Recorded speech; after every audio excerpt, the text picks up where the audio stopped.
Le spectacle hier se terminait avec, du moins mon interprétation, une sorte d'apprivoisement de ses émotions, de sa colère, de sa joie, de sa tristesse, de sa peur, pour trouver le juste milieu.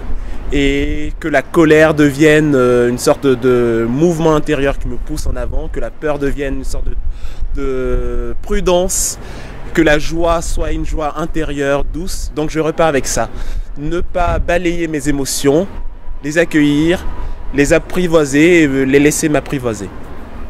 Je peux dire quelque chose que j'ai redécouvert, en tout cas qui m'est réapparu grâce au spectacle hier soir, que en fait le piège c'est de croire qu'on est arrivé quelque part, que ça y est c'est bon, on a tout compris, que les voies du Seigneur sont parfaitement pénétrables.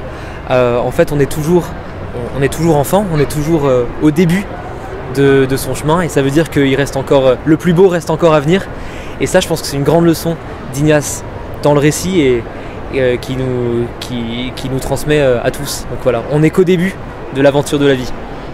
Alors Ignace, je connaissais déjà un peu avant d'aller à Marseille.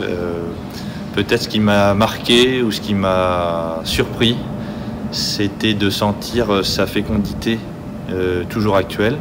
Alors il n'était pas tout seul au début de l'histoire de la compagnie. Dès le début, il était entouré par d'autres.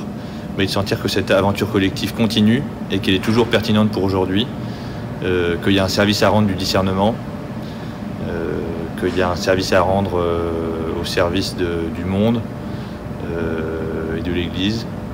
Ça, c'était quelque chose d'important à éprouver.